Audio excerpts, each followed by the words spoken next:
जन गण मन अधिनायक जय हे भारत भाग्य विधाता। पंजाब सिंध गुजरात मराठा द्राविड उत्कल बंगा।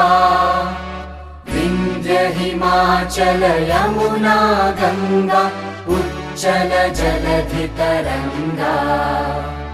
तव शुभ नामे जागे तव शुभ आशीष मांगे।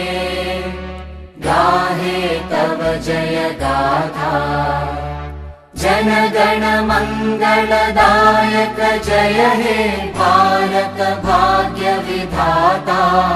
जय हे जय हे जय हे जय जय जय जय हे।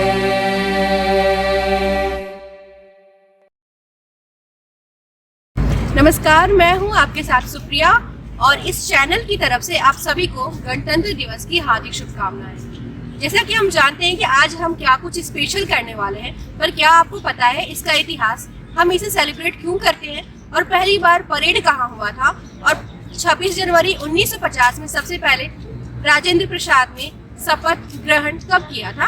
तो आज हम आपको सबसे पहले तो वही बताएंगे। तो जैसा कि 26 जनवरी 1950 में 10:18 पर हमारा भारत देश गणतंत्र हुआ था और उसके ठीक 6 मिनट बाद राजेंद्र प्रसाद जो राष्ट्रपति थे हमारे, सबसे पहले उन्होंने पहली बार शपथ ग्रहण किया। और क्या आपको पता है कि उस दिन सिर्फ हिंदी भाषा में नहीं बल्कि हिंदी और अंग्रेजी दोनों भाषाओं में भाषण दिया गया था। 1955 से राजपथ पर परेड हो रहे हैं जो आज तक सदियों से चले आ रहे हैं, ऐसे में आज भी होंगे। चलिए इस दिन को हमारे साथ मिलकर खास बनाते हैं। हमें भारत से प्यार है, गर्व है इसकी मिट्टी पर। इसने ना जाने कितने वीर पुरुषों को खुद में समेटा है। गणतंत्र दिवस भारत का एक राष्ट्रीय पर्व है जो प्रतिवर्ष 26 जनवरी को मनाया जाता रहा है। इसी दिन सन 1950 को भारत सरकार अधिनियम 1935 को हटाकर भारत का संविधान लागू किया गया था। गणतंत्र दिवस हमारा महान राष्ट्रीय पर्व है। 26 जनवरी 1950 में हमारा संविधान लागू हुआ। भारत का संविधान एक लिखित राष्ट्रीय संविधान है। इस दिन भारत के राष्ट्रपति झंडा फहराते हैं। गणतंत्र दिवस के मौके पर अशोक चक्र और कीर्ति चक्र जैसे महत्वपूर्ण सम्मान दिए जाते हैं। इसके बाद हमारी सेना अपना शक्ति प्रदर्शन करती है। 26 जनवरी 1950 को डॉक्टर राजेंद्र प्रसाद ने गवर्नमेंट हाउस के दरबार हॉल में भारत के पहले राष्ट्रपति के रूप में शपथ ली थी। उस वक्त भारत के पहले गणतंत्र दिवस के मुख्य अतिथि इंडोनेशिया के राष्ट्रपति सुकर्णो थे। 1955 से गणतंत्र दिवस समारोह राजपथ पर होने लगे और यहाँ सेना परेड करने लग गई। हर साल यहाँ गणतंत्र दिवस पर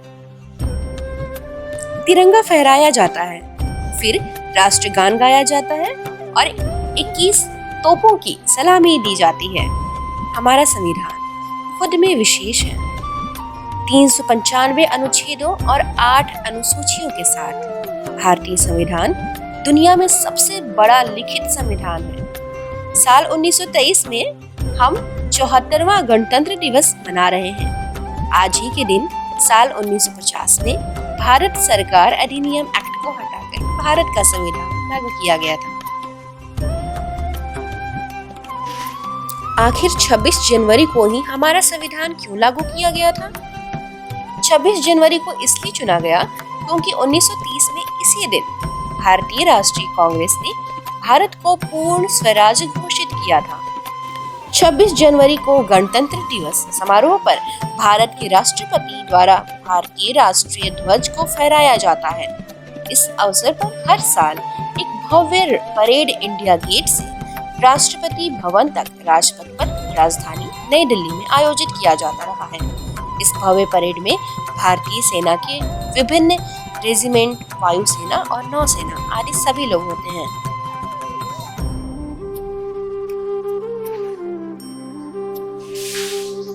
छब्बीस जनवरी 1950 को पहली परेड राजपथ पर नहीं बल्कि इरविन स्टेडियम यानी मेजर ध्यानचंद स्टेडियम में आयोजित की गई थी। तब स्टेडियम के चारों ओर दीवार नहीं थे और यहाँ पीछे पुराना किला भी दिखाई देता था। बड़ी बात है कि तब गणतंत्र दिवस सुबह नहीं दोपहर को मनाया गया था। इसके बाद 1955 से राजपथ पर शुरू हुए थे परेड। उस वक्त राजपथ को किंग्सवे के नाम से जाना जाता था। 1955 से आज तक राजपथ ही इस आयोजन की स्थायी जगह बन चुका है।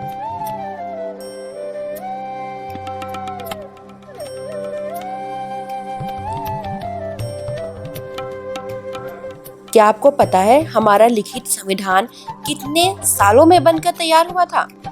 2 साल 11 महीने 18 दिन में हमारा भारत का संविधान बनकर तैयार हुआ था। 26 जनवरी 1950 वह लिखित तारीख है जिस दिन भारत का संविधान लागू किया गया। इस वक्त हम पंजाब में हैं, अमृतसर पंजाब। जालियांवाला बाग हत्याकांड आपने तो नाम सुना होगा। 13 अप्रैल 1919 जहां कई लोग रॉलेट एक्ट का शांतिपूर्ण विरोध करने के लिए इकट्ठा हुए थे, लेकिन अंग्रेजों ने लगभग 400 से अधिक लोगों को दिन दहाड़े गोली मारकर मार दिया। ऐसे में आज का दिन काफी अहम है, उन्हें भी हमारी तरफ से श्रद्धांजलि।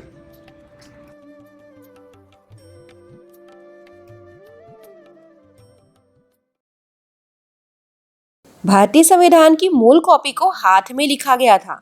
इसकी 2 ही प्रतियां हैं, एक अंग्रेजी में और दूसरी हिंदी में है, और इन्हें संसद भवन में हीलियम से भरे केस में सुरक्षित रखा गया है। दिलचस्प बात है कि तोप की फायरिंग का समय राष्ट्रगान बजने के समय से मेल खाता है। पहली फायरिंग राष्ट्रगान की शुरुआत में होती है और आखिरी फायरिंग 52 सेकंड के बाद होती है। ये तोपें सेना के सभी औपचारिक कार्यक्रमों में शामिल होती हैं।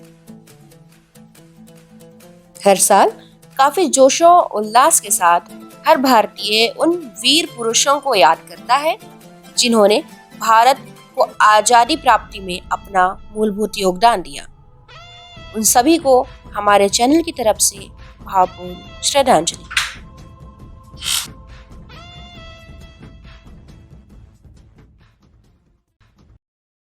चलिए अब कार्यक्रम की शुरुआत करते हैं। हमारी रिपोर्टर आराध्या राज जुड़ चुकी हैं जनता से। कुछ सवाल जवाब होंगे, फिर हम कार्यक्रम को आगे भी ले जाएंगे। तब तक इंतजार कीजिए और आगे बढ़िए। आइए। का नाम क्या है? अमन पटेल, कौन से डिपार्टमेंट से हो?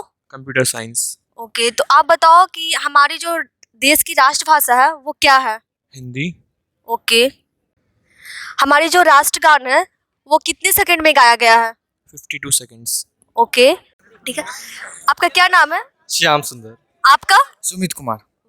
कौन से डिपार्टमेंट से हो आप? B Tech CSC. और आप? B Tech CSC. ओके, आप बताओ हमारे जो तिरंगा झंडा है उसमें कितने रंग होते हैं? 3 रंग होते हैं। ठीक है, आप बताओ वो झंडे में कौन कौन से रंग होते हैं? केसरिया, सफेद, हरा। ओके, आप बताओ तीनों रंगों का वो क्या प्रतीक होता है और क्या इम्पोर्टेंस होता है? शायद केसरिया वीरता का और हरा हरियाली का, सफेद शांति का। Okay, thank you. आपने कोई देशभक्ति मूवी देखा है? हाँ जी, मदर इंडिया देखा है मैंने। ओके, आप कोई देशभक्ति मूवी का सॉन्ग बता सकते हैं? हाँ, 2 लाइन गा सकता हूँ मैं। ऐ मेरे वतन के लोगों, जरा आँख में भर लो पानी, जो शहीद हुए हैं उनकी तुम याद करो कुर्बानी। ओके, लोगों से बातचीत तो होती रहेगी, पर अब बात करते हैं शिक्षक से। एलपीयू के प्रोफेसर से आइए मिलते हैं और जानने की कोशिश करें कि भारत को और कैसे सुधारा जा सकता है। बहुत सारी चीज़ें आज़ादी के बाद से बदली हैं, सुधार भी हुआ है, पर बहुत सारी चीज़ें बाकी हैं। मॉब लिंचिंग, टारगेट किलिंग, ऐसी कई समस्याएं हैं जो गंभीर रूप ले रही है। तो इससे कैसे निपटें, कैसे सुधार करें, आइए जानते हैं। सर आपका नाम क्या है? मेरा नाम डॉक्टर अजीत कुमार शर्मा है। आप कौन से डिपार्टमेंट से हो? मैं केमिस्ट्री डिपार्टमेंट से हूँ, school of chemical engineering physical science. Okay, तो सर आज हम जानना चाहेंगे 26 जनवरी के बारे में कि जो बहुत सारा जो इम्प्रूवमेंट हो रही है और क्या क्या होना चाहिए, तो आप इसे क्या बताना चाहेंगे? अभी जैसे मैं देख रहे हैं कि पहले जो महिलाएं थी इतना ज़्यादा मतलब आधुनिक क्षेत्र में नहीं आ पा रही थी, जो रिसर्च और डेवलपमेंट न्यू इनोवेशंस हो रहा था, लेकिन महिलाओं का एम्पावरमेंट हुआ है कि हर क्षेत्र में आ रही हैं और काफ़ी अच्छे अच्छे रिसर्च में आ रही हैं। अभी हमारे अब LPU यूनिवर्सिटी की बात करें, यहाँ पे उनका जो रेशियो है एक लड़के से और लड़कियों के बीच का जो रेशियो है, तो लड़कियों में अब काफ़ी इम्प्रूवमेंट आया इस क्षेत्र में। अभी हम लोग जो नए जा रहे हैं ग्रीन एनर्जी के सेक्टर में जा रहे हैं, जो इस टाइप के जो टेक्नोलॉजी वाला क्षेत्र है उसमें महिलाएं ज़्यादा काम कर रही हैं कि ग्रीन एनर्जी में हम और आगे कैसे बढ़ें। तो जो भी नया युग आने वाला है, जो भी इस एरा के बाद जो नई चीज़ें स्टार्ट होंगी वो ग्रीन एनर्जी, क्लीन इन्वायरमेंट से रिलेटेड स्टार्ट होंगी। तो मेरा सारा महिलाओं से अनुरोध है और जो भी नए हमारे जनरेशन आ रहा है उन सबसे अनुरोध है कि सभी नए डेवलपमेंट, न्यू इनोवेशंस के बारे में ऐसा सोचें जो हमारा प्लेनेट काफ़ी ग्रीन रहे और हम अच्छे से स्वास्थ्य अपना बना सकें, अपने स्वास्थ्य के हिसाब से ही अपना नया टेक्नोलॉजी डेवलप कर सकें। Thank you sir. Thank you. Happy Republic day everyone. जैसा कि आप लोग देख सकते हैं हमारे पीछे एनसीसी कैंप लगा है और क्या कुछ खास करने वाली इस गणतंत्र दिवस में, चलिए जानते हैं उनसे एनसीसी के बारे में। आपका नाम क्या है? मेरा नाम CK शर्मा। आप कौन से डिपार्टमेंट से हो? आपको एनसीसी ज्वाइन किए हुए कितने दिन हो गए हैं? Right now I'm in my third year. The 2.5 years complete हो गए. And I will be giving my C certificate exam in February 2023. आपको एनसीसी के आगे कैसा फील हो रहा है? I'm feeling really energetic. I'm now having my training and everywhere. Earlier I was an introvert. It has really provided me a lot of confidence. आपकी achievements? My achievements as of now, I have attended the Army Action Camp. Along with that, I have attended 2 CATC camps as well. आपके जीवन में NCC कितना important role play करती है? Important in the sense it has made me physically as well as mentally fit. गणतंत्र दिवस के अवसर पर हमने बच्चों से बात की, जाना कि उन्हें कितना पता है और हमने ये आकलन किया कि सभी लोगों को पता है कि कैसे भारत और विकसित हो सकता है और इनफैक्ट सब चीज़ों के बारे में पता है। बस अंतर इतना है कि हमें अमल में लाना है। मॉब लिंचिंग, वुमेन एम्पावरमेंट को और टारगेट क्लीन, ऐसे बहुत सारी चीज़ें हैं जिन्हें अब बंद करने की ज़रूरत है। हमें इस पर रोक लगाना होगा और हम सबको एकजुट होकर ही काम करना होगा। तो इसी के साथ आज के लिए इतना ही, फिर जुड़ेंगे आपके साथ। तब तक के लिए अलविदा, जय हिंद।